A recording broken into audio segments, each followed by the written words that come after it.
आदरणीय मेरे प्रिय दोस्तों और भक्तों, जैसा कि कहा जाता है, त्रेता में राम अवतारी, द्वापर में कृष्ण मुरारी। दोस्तों, यह सूक्ष्म वृत्तांत 3-4 मिनट का होने वाला है। आपके समक्ष रख रहा हूँ। बहुत पुराने कल्याण के अंक 1968 से यह वृत्तांत लिया गया है आपके लिए। और दोस्तों, छोटा सा वृत्तांत है। उम्मीद करता हूँ आप सभी बने रहेंगे इस वृत्तांत के अंत तक। तो आइए इस वृत्तांत को शुरू करने की इजाजत दीजिए। भगवान श्री राम जब समुद्र पार करके लंका जाने के लिए समुद्र पर पुल बांधने में संलग्न हुए थे, तब उन्होंने समस्त वानरों को संकेत दिया था कि हे वानरों, तुम सब पर्वतों से पर्वत खंड लाकर जिससे पुल का निर्माण हो सके। आज्ञा पाकर सब सारा का सारा वानर दल भिन्न भिन्न पर्वतों पर खंड लाने के लिए दौड़ पड़ा और अनेक पर्वतों से बड़े बड़े विशाल पर्वत खंडों को वे लाने में संलग्न हो गए। दोस्तों, पुल का निर्माण तो होना ही था। नल और नील जो इस दल में शिल्पकार थे, उन्होंने कार्य प्रारंभ कर दिया। हनुमान जी इस वानर दल में अधिक बलशाली थे। वे भी गोवर्धन नामक पर्वत पर चले गए और उस पर्वत को उठाने लगे, परंतु अत्यंत परिश्रम करने पर भी वे पर्वतराज गोवर्धन को नहीं उठा सके। हनुमान जी को निराश देखकर पर्वतराज ने कहा कि हे हनुमान जी, यदि आप प्रतिज्ञा करें कि भक्त शिरोमणि भगवान श्री राम के दर्शन करा दूंगा, तो मैं आपके साथ चलने के लिए तैयार हूँ। यह सुनकर हनुमान जी ने कहा कि हे पर्वतराज, मैं आपको विश्वास दिलाता हूँ कि आप मेरे साथ चलने पर श्री राम जी का दर्शन प्राप्त कर सकेंगे। विश्वास प्राप्त करके पर्वतराज गोवर्धन हनुमान जी के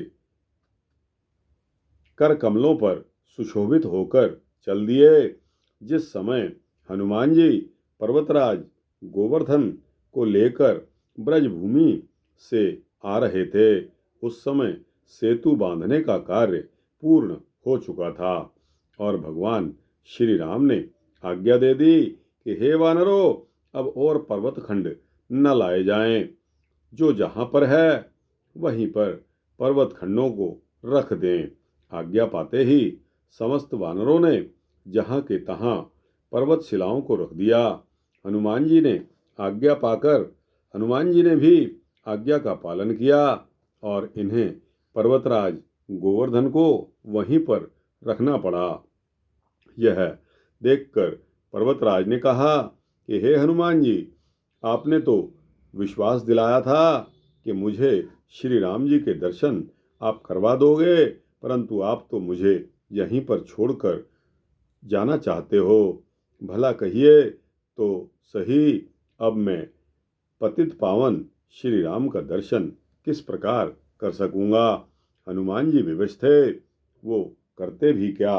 प्रभु की आज्ञा ही कुछ ऐसी थी। हनुमान जी शोकातुर होकर कहने लगे कि हे पर्वतराज, निराश मत होना। मैं श्री राम जी के समीप जाकर इनकी आपकी प्रार्थना करूंगा और आशा है कि दीनदयालु आपको लाने की आज्ञा प्रदान कर देंगे, जिससे आप उनका दर्शन प्राप्त कर सकोगे।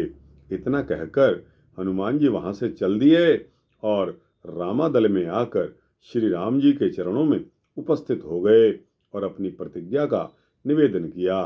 तब श्री राम जी ने कहा कि हे हनुमान, आप अभी जाकर पर्वतराज से कहिए कि वह निराश न हो। द्वापर में कृष्ण रूप में उन्हें दर्शन होगा। हनुमान जी तुरंत ही पर्वतराज गोवर्धन के पास आए और बोले कि हे पर्वतराज, भगवान श्री राम जी की आज्ञा है कि आपको द्वापर में कृष्ण रूप में दर्शन होंगे। द्वापर आ गया। भगवान श्री राम ने श्री कृष्ण का रूप धारण करके ब्रज में जन्म लिया। एक समय देवताओं के राजा इंद्र ने ब्रजवासियों के द्वारा अपनी पूजा न होने के कारण क्रोधातुर होकर ब्रज को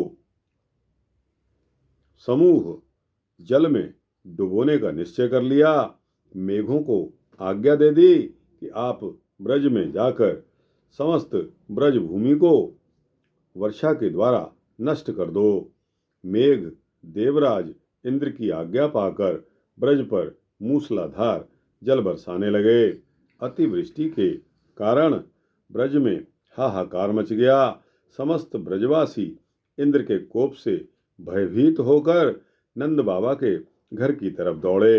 भगवान श्री कृष्ण ने कहा कि हे ब्रजवासियों, धैर्य धारण करो, इंद्र का कोप आपका कुछ नहीं कर सकेगा। आइए हम सब मिलकर श्री कृष्ण गोप तथा ब्रजबालाओं सहित उस गोवर्धन पर्वत को उठा लेते हैं। पर्वतराज गोवर्धन के दर्शन देकर भगवान ने उस पर्वत को अपनी छोटी उंगली पर उठा लिया और तीव्र वर्षा में सारे के सारे ब्रजवासी उस पर्वत के नीचे आकर शरण में बरसात से पानी से बचने के लिए वहां इकट्ठे हो गए। यही नहीं, उनके साथ उनकी गौएं भी थी। तो दोस्तों, यह भगवान राम ने गोवर्धन पर्वत को आकर दर्शन दिया, उसको अपने प्रिय हाथों में, वो भी चीची उंगली पर 7 दिन तक उठाए रखा। इस प्रकार इंद्र का जो घमंड था वह चूर हुआ और श्री कृष्ण की जय जयकार हुई। तो दोस्तों, यह आपको वृतांत यहाँ समाप्त होता है। आपको अच्छा लगा हो तो इसको लाइक और शेयर कीजिए, अपने दोस्तों, भक्तों, मित्रों, जिज्ञासुओं तक भेजिए और दोस्तों कमेंट सेक्शन में अपनी राय दीजिए। इस चैनल को सब्सक्राइब कर देंगे तो आपको इसी तरह के सूक्ष्म भक्ति वृतांत मिलते रहेंगे। जय श्री सीतारामचंद्र भगवान की जय। श्री राधे कृष्णा।